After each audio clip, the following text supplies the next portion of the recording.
Bismillah ar-Rahman ar-Rahim. Iyyaka na'budu wa iyyaka nasta'in. Mr. President, I congratulate you on assuming the presidency of the 76th session of the General Assembly. I also wish to express appreciation for the significant achievements of your predecessor, Volkan Bozkır, who guided the Assembly skillfully under the difficult circumstances imposed by the COVID-19 pandemic. Mr. President, the world is facing triple challenge of the COVID-19, the accompanying economic crisis, and the threats posed by climate change. The virus does not discriminate between nations and people, nor do the catastrophes imposed by uncertain weather patterns. The common threats faced by us today not only expose the fragility of the international system, they also underscore the oneness of humanity. By the grace of Almighty Allah, Pakistan has been successful so far in containing the COVID pandemic. Our collaborated strategy of smart lockdowns helped save lives and livelihoods and kept the economy afloat. Over 15 million families survived through a social protection program of Asas. Mr. President, climate change is one of the primary existential threats that our planet faces today.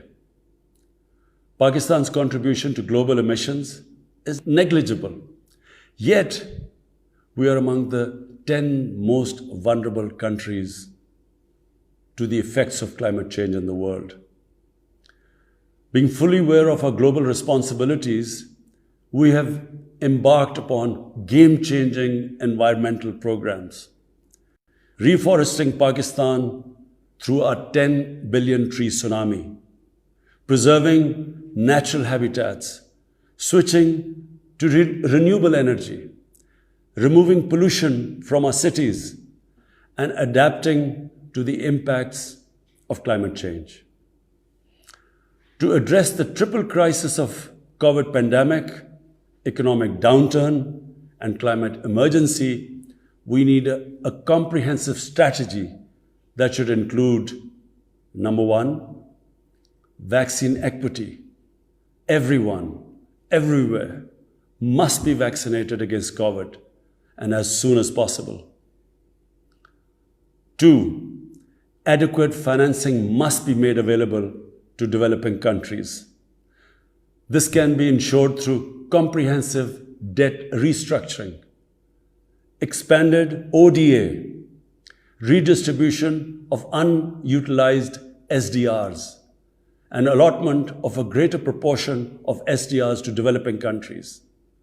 And finally, provision of climate finance.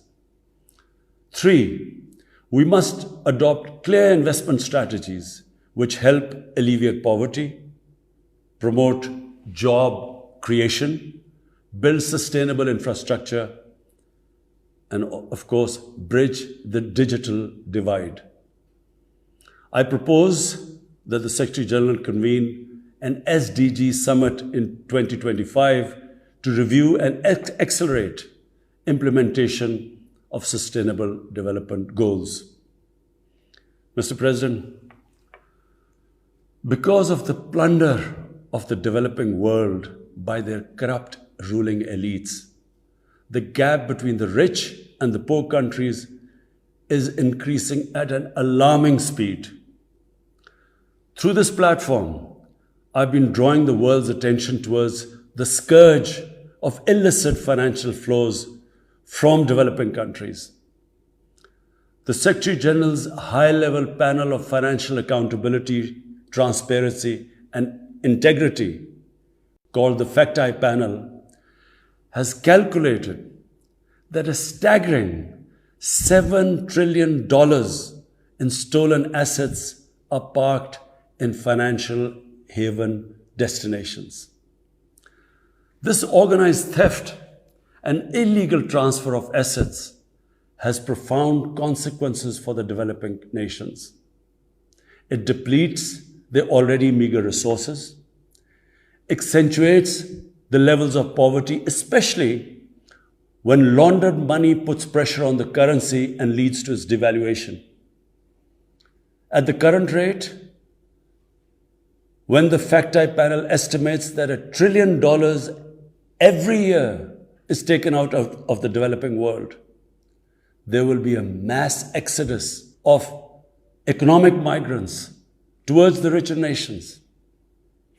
What the East India Company did to India, the crooked ruling elites are doing to the developing world, plundering the wealth and transferring it to Western capitals and offshore tax havens. And Mr. President, retrieving the stolen assets from the developed countries is impossible for poor nations. The rich countries have no incentives or compulsion to return this ill-gotten wealth. And this ill-gotten wealth belongs, remember, to the masses of the developing world. I foresee in the not too distant future, a time will come when the rich countries will be forced to build walls to keep out economic migrants from these poor countries. I fear a few wealthy islands in the sea of poverty will also turn into a global calamity like climate change. The General Assembly must take steps meaningfully to address this deeply disturbing and morally repugnant situation, naming and shaming the haven destinations and developing a comprehensive legal framework to halt and reverse the illicit financial flows are most critical actions to stop this great economic injustice. And at a minimum, the recommendations of the Secretary General's FACTI panel should be fully implemented. Mr. President, Islamophobia is another pernicious phenomenon that we all need to collectively combat. In the aftermath of the 9/11 terrorist attacks, terrorism has been associated with Islam by some quarters. This has increased the tendency of right-wing, xenophobic and violent nationalists, extremists and terrorist groups to target Muslims. The UN Global Counter-Terrorism Strategy has recognized these emerging threats. We hope the Secretary General's report will focus on these new threats of terrorism posed by Islamophobes and right-wing extremists. I call on the Secretary General to convene a global dialogue on countering the rise of Islamophobia. Our parallel efforts at the same time should be to promote interfaith harmony, and they should continue. Mr. President, the worst and most pervasive form of Islamophobia now rules India.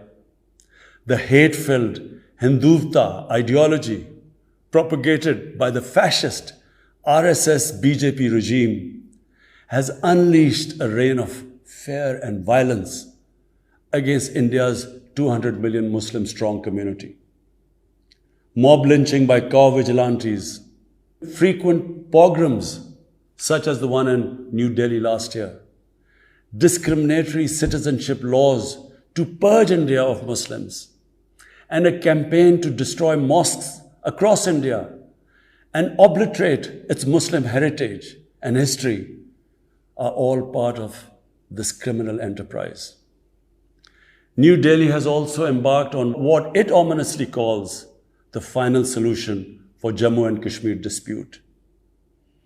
It has undertaken a series of illegal and unilateral measures in occupied Jammu and Kashmir since 5th August 2019. It has unleashed a reign of terror by an occupation force of 900,000. It has jailed senior Kashmiri leadership, imposed a clampdown on media and internet, violently suppressed peaceful protest, abducted 13,000 young Kashmiris and tortured hundreds of them. It has extrajudicially killed hundreds of innocent Kashmiris in fake encounters and imposed collective punishments by destroying entire neighborhoods and villages. We had unveiled a detailed dossier on gross and systematic violations of human rights by the Indian security forces in occupied Jammu and Kashmir. This repression is accompanied by illegal efforts to change the demographic structure of the occupied territory and transform it from a Muslim majority into a Muslim minority. Indian actions violate the resolutions of the United Nations Security Council on Jammu and Kashmir. The resolutions clearly prescribe that the final disposition of the disputed territory should be decided by its people through a free and impartial plebiscite held under the UN auspices. India's action in occupied Jammu and Kashmir also violate international human rights and humanitarian laws, including the Fourth Geneva Convention, and amount to war crimes and crimes against humanity. It is unfortunate, very unfortunate, that the world's approach to violations of human rights lack even-handedness and even are selective. Geopolitical considerations or corporate interests, commercial interests, often compel major powers to overlook the transgressions of their affiliated countries. Such double standards, and the most glaring in case of India, where this RSS-BJP regime is being allowed to get away with human rights abuses with complete immunity. The most recent example of Indian barbarity was the forcible snatching of the mortal remains of the great Kashmiri leader, Sayyid Ali Shah Gilani, from his family, denying him a proper Islamic funeral and burial in accordance with his wishes and the Muslim tradition. Devoid of any legal or moral sanction, this action has been against the basic norms of human decency.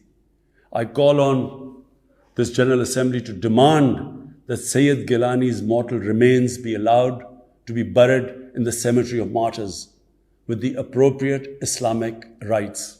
Mr. President, Pakistan desires peace with India as with all its neighbors. But sustainable peace in South Asia is contingent upon resolution of the Jammu and Kashmir dispute in accordance with the relevant United Nations Security Council resolutions and the wishes of the Kashmiri people. Last February, we reaffirmed the 2003 ceasefire understanding along the line of control. The hope was that it would lead to a rethink of the strategy in Delhi. Sadly, the BJP government has intensified repression in Kashmir and continues to vitiate the environment by these barbaric acts. The onus remains on India to create a conducive environment for meaningful and result-oriented engagement with Pakistan. And for that, it must do, number one, reverse its unilateral and illegal measures instituted since 5th August 2019. Secondly, stop its oppression and human rights violations against the people of Kashmir. And three, halt and reverse the demographic changes in the occupied territory. It is also essential to prevent another conflict between Pakistan and India.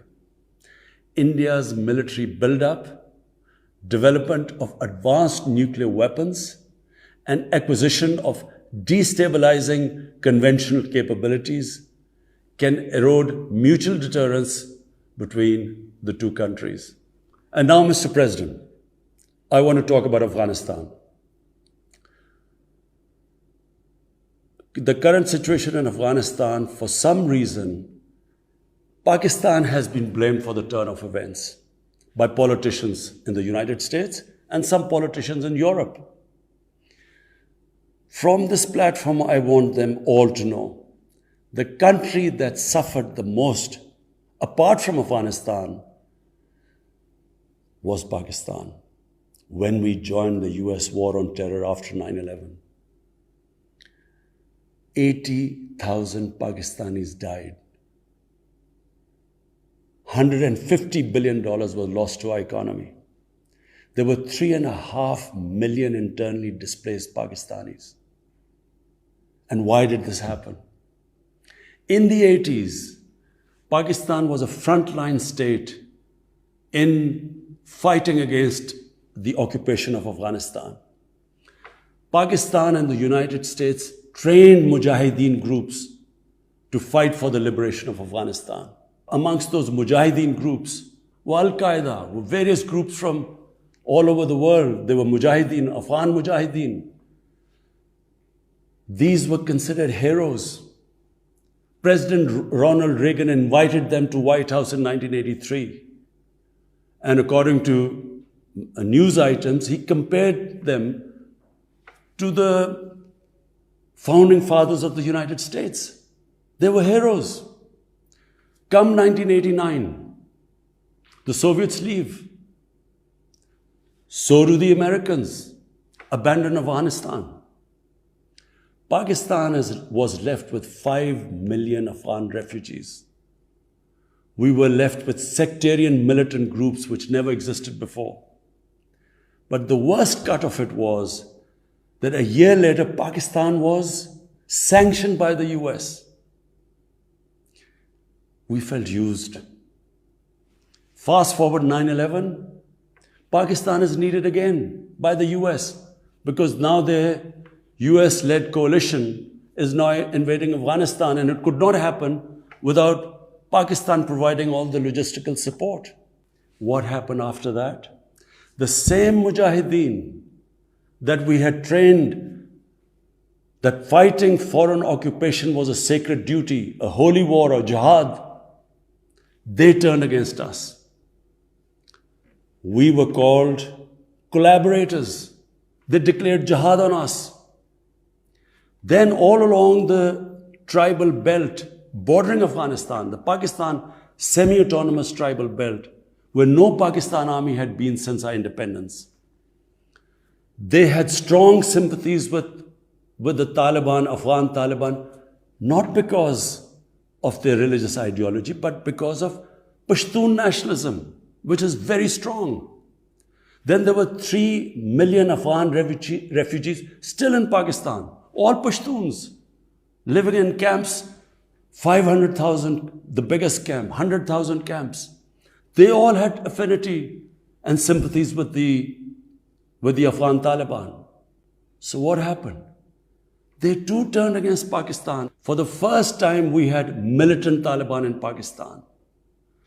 And they too attacked Pakistan government. When our army went in the tribal areas for the first time in our history, whenever an army goes into civilian areas, there's collateral damage. So there was collateral damage, which multiplied the militants to seek revenge. But not just that. The world must know that in Pakistan, there were 480 drone attacks conducted by the US. 480 drone attacks. And we all know that drone attacks are not that precise. They cause more collateral damage than the militants they are targeting. So, who did the people whose relatives were being killed? Who did they seek revenge? Against Pakistan. Between 2004 and 2014, there were 50 different militant groups attacking the state of Pakistan. At one point, people like us were worried that will we survive this? There were bombs going all over Pakistan. Our capital was like a fortress.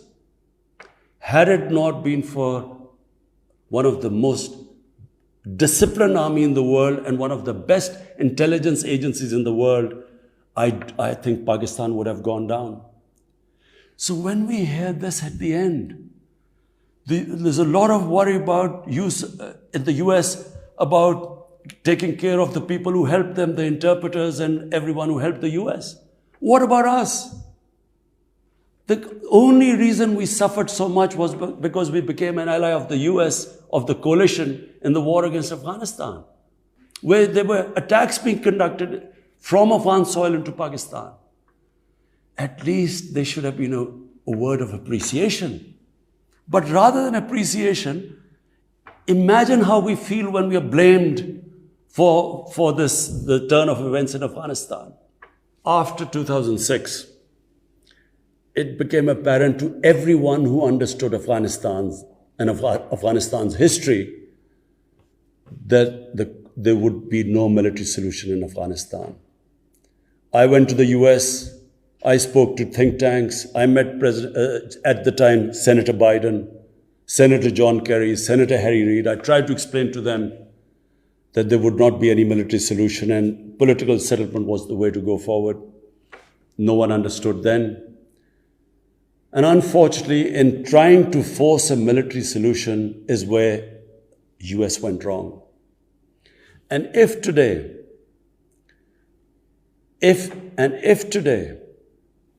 the world needs to know why the Taliban are back in power, all the world has to do is do a deep analysis of why 300,000 well-equipped Afghan army, and remember, Afghans are one of the bravest nations on earth. Why did this 300,000 Afghan army give up without a fight? The moment a deep analysis of this is done, the world would know why the Taliban are back in power, and it's not because of Pakistan. So, Mr. President, right now, the whole world community should think, what is the way ahead? There are two paths we can take. If we neglect Afghanistan right now, according to the UN, half the people of Afghanistan are already vulnerable. And by next year, almost 90% of people in Afghanistan will go below the poverty line. There's a huge humanitarian crisis looming ahead. And this will have serious repercussions, not just for the neighbors of Afghanistan, but it will have repercussions everywhere if a destabilized, a chaotic Afghanistan again becomes a safe haven for international terrorists. The reason why the US came to Afghanistan in the first place. So therefore, there is only one way to go. We must strengthen this current government, stabilize it, for the sake of the people of Afghanistan. What have the Taliban promised? They will respect human rights. They will have an inclusive government. They will not allow this soil to be used by terrorists. And they have given amnesty. Now, if the world community incentivizes them, encourages them to walk this talk, it will be a win-win situation for everyone. Because these are the four things that in Doha, when the US was talking to the Taliban, these were the conditions the dialogue was all about. So if the world can incentivize them to go this direction, then after all, this 20-year of presence, of coalition presence in Afghanistan would not be wasted, because Afghan soil would not be used for international terrorism. So I end my talk, Mr. President, by urging everyone that this is a critical time for Afghanistan. You cannot waste time. Help is needed there. Humanitarian assistance has to be given there immediately. And the Secretary General of the United Nations has taken bold steps. I urge you to mobilize the international community and move in this direction. Thank you.